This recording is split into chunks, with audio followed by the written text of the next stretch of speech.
Hey everyone, this is Heidi St. John. You guys have found me at my little corner of the internet, which I've relocated, as you can see, if you're watching this on YouTube today, to the Ark Encounter in Williamstown, Kentucky. Today I've got Martyn Iles with me. You guys are going to love this conversation. Stick around. I think you're going to be encouraged.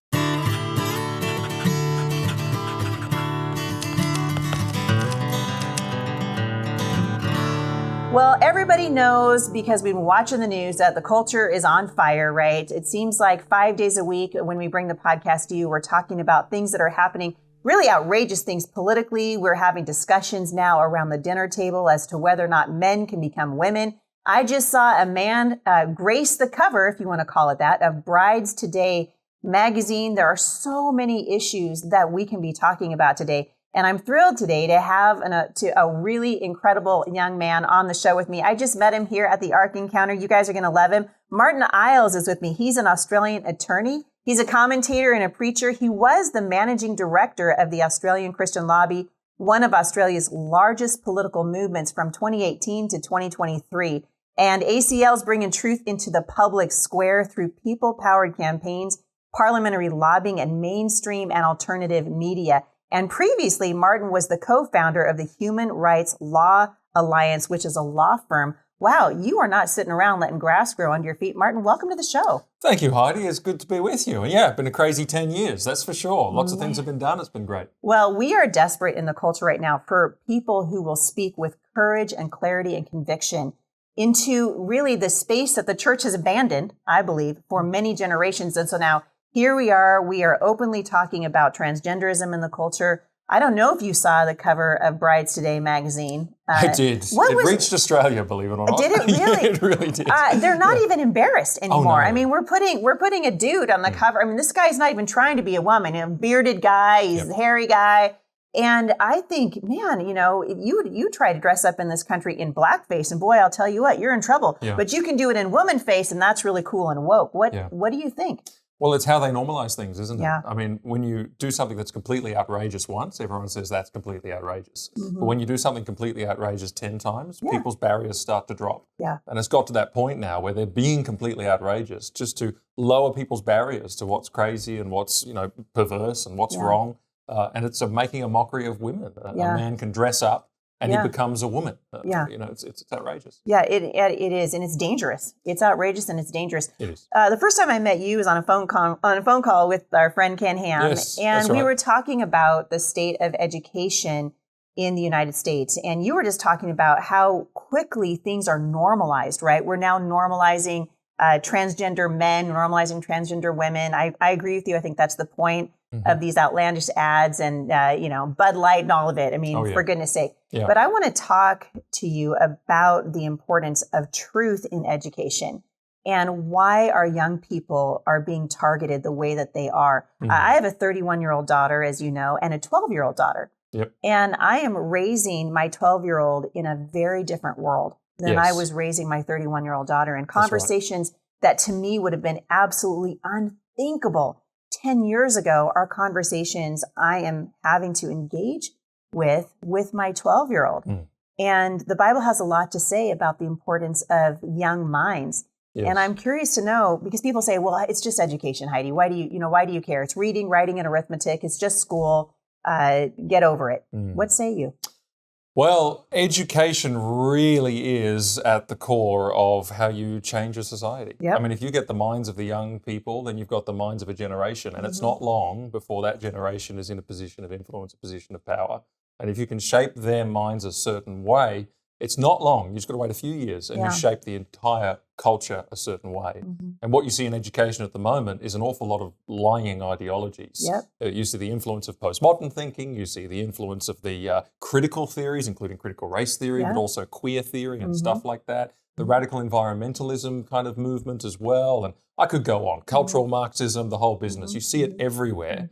And all these ideas are being forced onto kids, not just in like social studies or subjects like that. It's like mathematics now. Yeah, in every subject. Your math problem is now about, Johnny who has two dads. Right, and all your the rest story of it. problem that used to be, annoying. I hate story problems. But now these are story problems that are not just teaching math. This is an ideology that's being pushed in every subject in school. It's right across the whole curriculum. It's absolutely everywhere. And so there are so many lies out there, and young people are being steeped in these lies. And importantly, and you had Ken Ham on here as well, and importantly, Ken would point this out as well. What's going on is that these lies, they attack God, ultimately. Yeah. They attack God's authority as the creator. You talked about a man being on the front of the magazine, the bridal magazine. Yeah.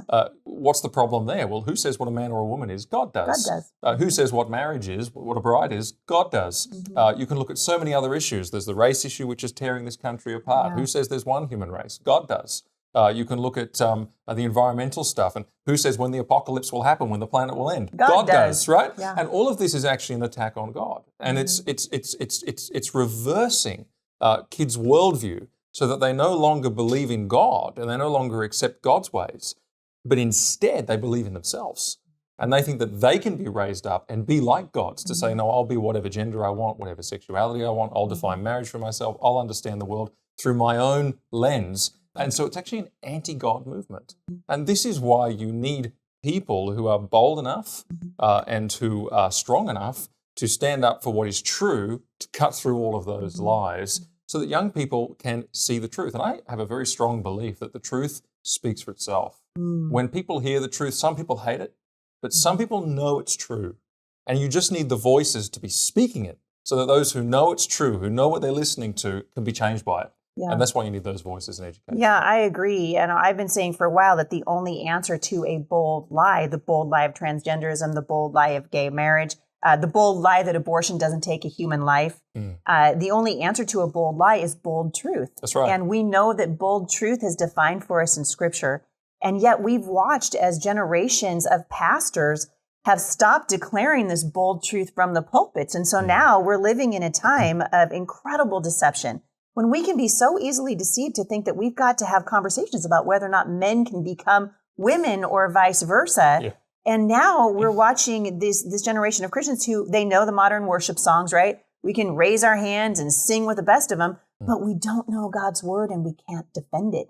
That's exactly right. How important is it that we again start seeing this return of what I would call the Black Robe Regiment, these bold men and women of the gospel, again proclaiming that that subjective truth isn't reality. We need to come back to the truth of Scripture and believe again that Jesus said, "I am the way, the truth, and the life." You and I were talking about this before the show. In fact, you said maybe you agreed with me on this. I first heard the term "your truth" from Oprah Winfrey. That's right. Yeah, right? We did too. Yes. I first heard it from Oprah Winfrey Isn't as well. that amazing? Yeah, it is amazing. Yeah. So we were born just a few years apart from each other. Yes. But I heard Oprah Winfrey talking about this probably in the mid 80s, sitting there having my after school snack.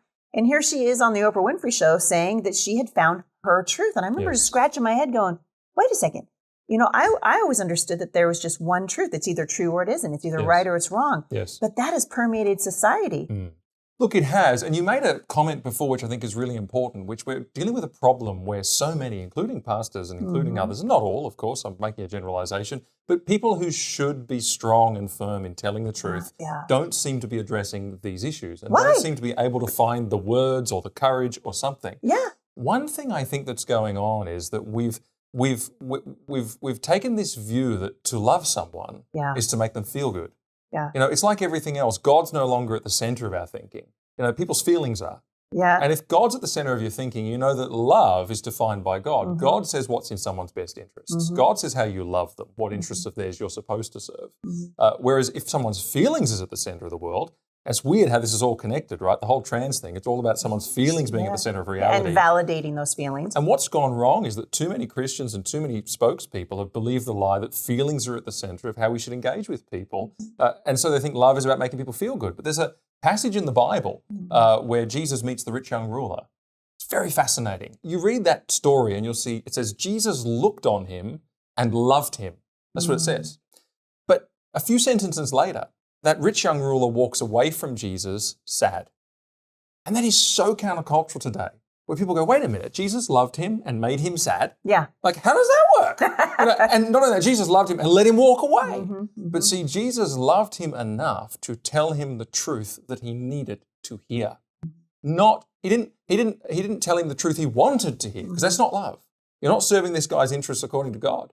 And we need people who love the world that way, who are prepared to go out there and say, no, this is the truth we need. This is the wisdom of God for your life.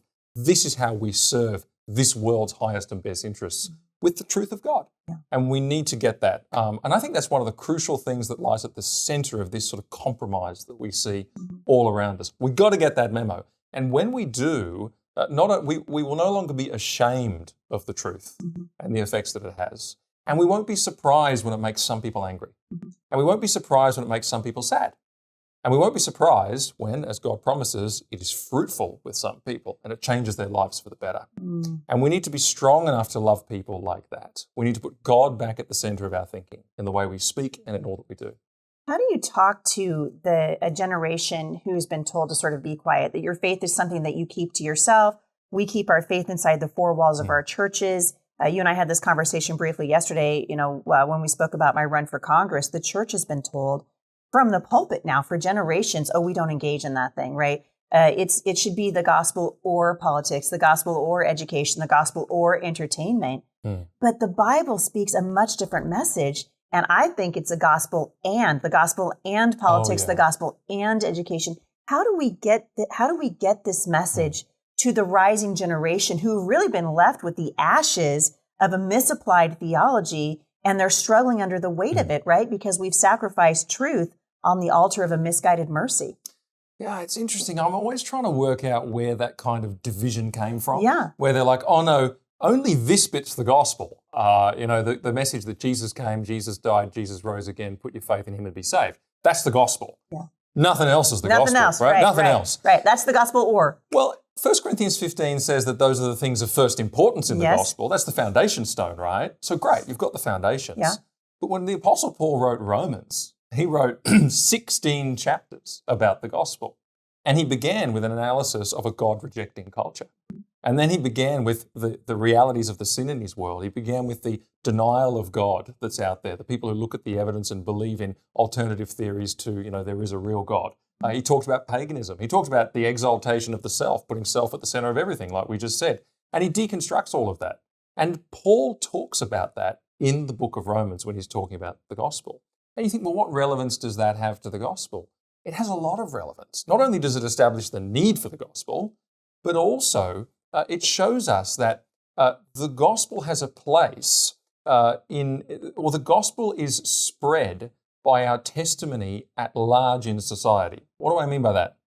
I mean, if you go and look at what Jesus said about our role in the world, he said, you are the light of the world. You are the salt of the earth. He said that we had a mission to the world at large. And when he talks about, what is salt, there's a sense there in which he's saying, you need to be the one that doesn't compromise on your convictions, because salt loses its taste when the environment that it's sitting in compromises it. The moisture seeps into it. So he's saying, hold fast. Don't let the world you're in change you, compromise you, and your convictions and your beliefs. But the important one then is the light of the world. And he says, what is the light of the world?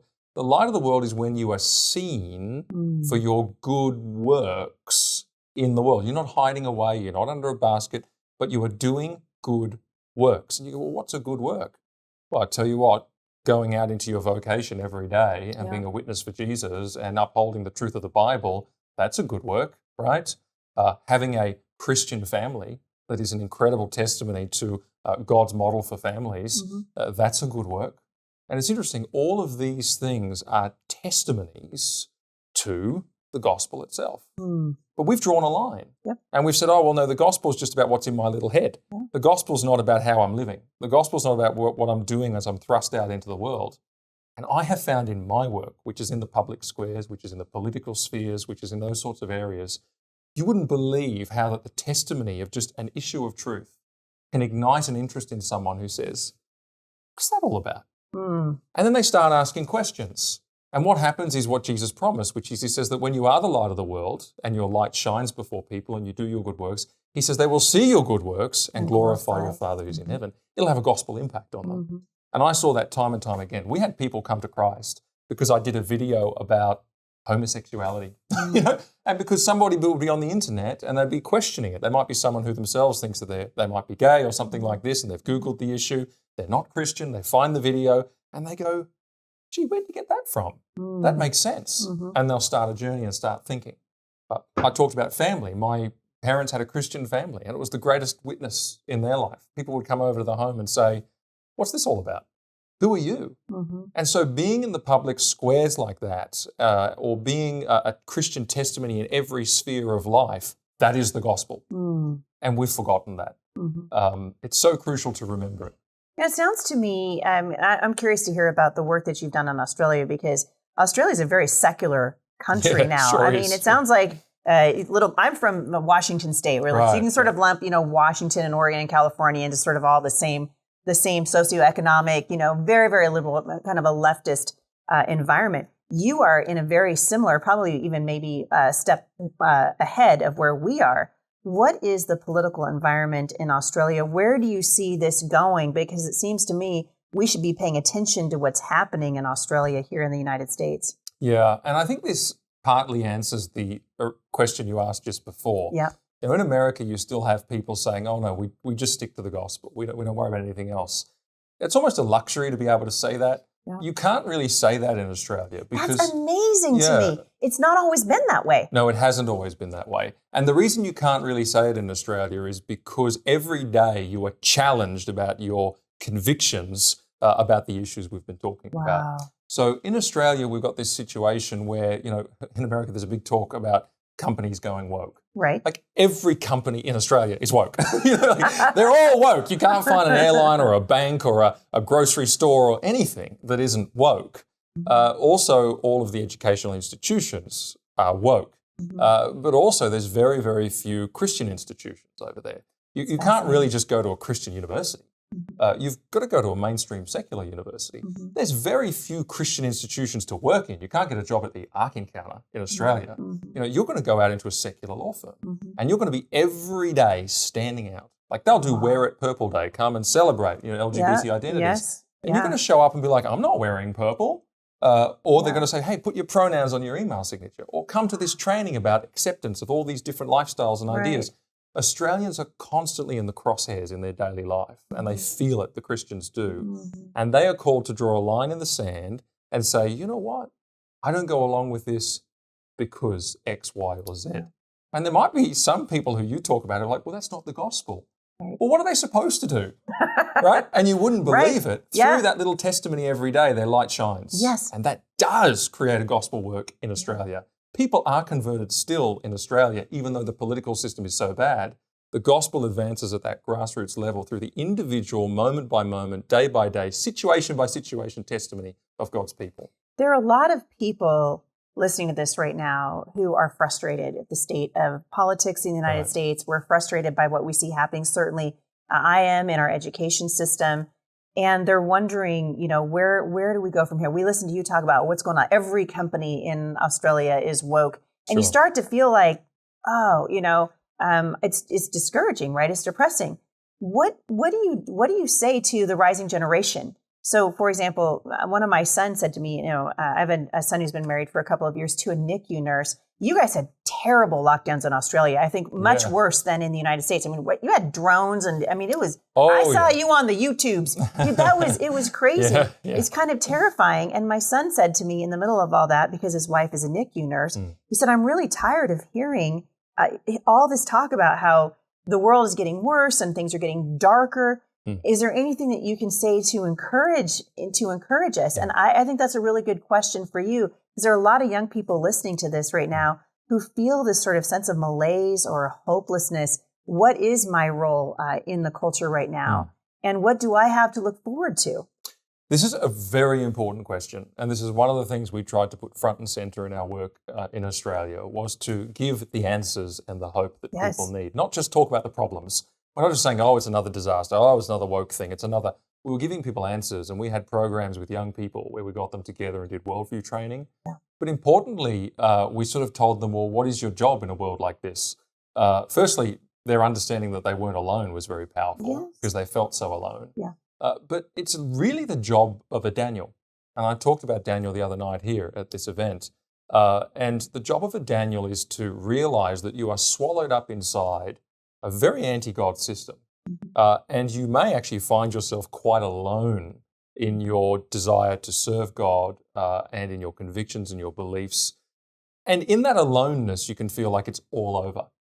But what Daniel did was he just made sure that he lived each day where every decision he had to make, every circumstance he had to enter, he just asked himself the simple question, what's the right thing to do before God in this matter?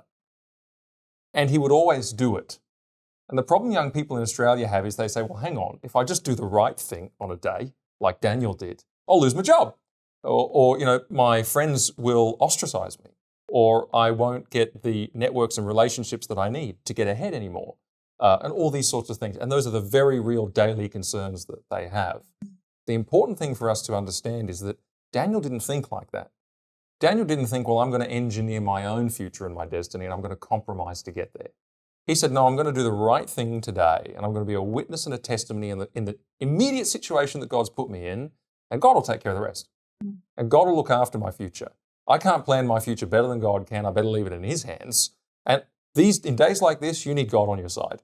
And if you want God on your side, you do what's right before God each day in each circumstance. And what we find in Australia is that those who are strong like that, like Daniel was, they actually have a very Daniel effect on their world because they're such a strong testimony to the people around them. And people get to know that they're different. And it's not easy every day, but people are coming to Christ because of that little daily witness in workplaces, in universities, and around Australia, individuals. And I say to the next generation, God knows that the society is like it is. Yeah. And He also knows who you are. You're one of His people, and He's got a job for you to do. And you can do it. He's promised that it'll work. You've got examples in Scripture. You've got examples in Australia, that's for sure. It does work, so get on and do it. And that kind of message is very powerful. And we're seeing a real rising up of Generation Z in Australia, a really strong core of young people who know it's not going to be easy to live for Christ in this generation and this time, but they're prepared to do it. And in their preparedness to do it, and they're stepping forward into that call, they're actually seeing real fruit born. And I have real hope that it's quite a good change coming down the line amongst Christian young people in our country. I agree with you. It's such an encouragement to me, living in the Pacific Northwest, and people say to me all the time, why do you still stay just outside of Portland, Oregon? Why don't you leave? Yeah. Why don't you move to Oklahoma? Why don't you go to someplace where the battle isn't so fierce? And I'm always amazed by it because God is at work in the Pacific Northwest. Absolutely. God is at work in Australia. Absolutely. God isn't going, well, I guess, I got the wrong generation for this job, I have to scrap it and start over. Oh. It's an incredible time to learn to be the salt and light that we have been called to be by Scripture. And what a thrilling time to be a Christian, right? Absolutely. It's a thrilling time. And you mentioned the salt and light passage, and there's a really important point to make there, which is that Jesus starts, before He mentions salt and light, He's talking about persecution. Mm-hmm.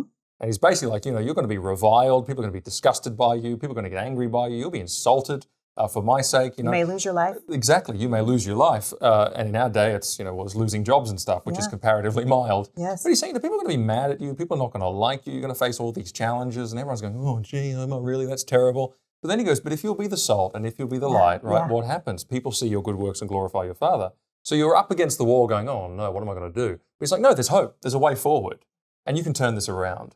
And I will say that the persecution, the hostility, the angry people who are up in your face, they can really discourage you, and they can deceive you into thinking that that's all there is. They can deceive you into thinking that the angry opposition is all there is. I tell you now, we've had some angry opposition in Australia. I mean, we had our office car bombed. We've had some crazy stuff.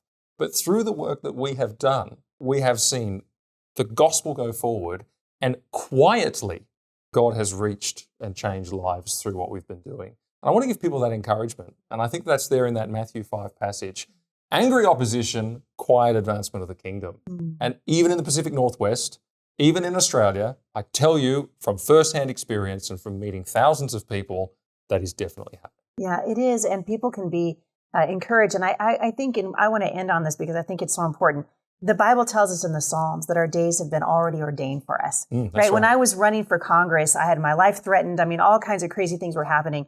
And I was running in a Republican primary, right? And so I'm thinking, I'm ready for the Democrats. I'm ready for this liberal opposition. I wasn't ready for opposition from my own party, from people who I thought that we were on the same team. You know what I'm talking about? Yeah. And I went out of my... That's the hardest opposition to deal with. It's the hardest opposition. Yeah. I went out of my driveway one day and, you're going to find me. I'm out on 3 acres. You don't just drive by my house.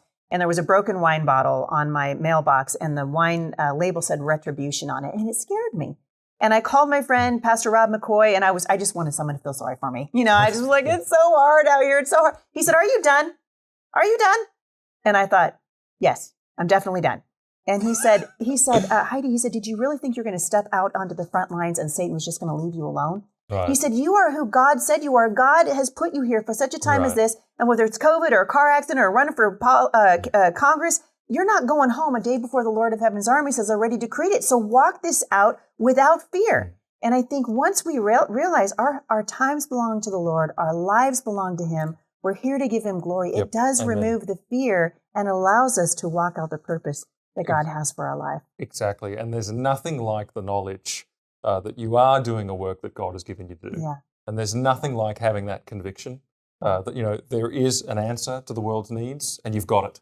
And when you're given a way to advance that, there's nothing like it. Yeah. I mean, I wouldn't take anything else, in all the world to replace it. No. Though there's hard days, as you say, but there's also great blessing. That's exactly right. Well, Martyn Iles, you are just a treasure. Ken was right. He said that you wouldn't disappoint, and you haven't. He put you way up here, and you have not disappointed. I am so encouraged. I know, and I know our listeners are really encouraged as well. Where can people find you online? Oh, I have a Facebook page, Martyn Iles. It's a public figure page. I'm also on Instagram, and I also have a YouTube account. Facebook's where I do the most activity, but you can follow me on any of those platforms. I love that. Martyn Iles, thank you for joining me at the Off the Bench podcast. Let's do it again. Heidi. Yeah, we will. I just need to come to Australia next time. I mean, we're working on it.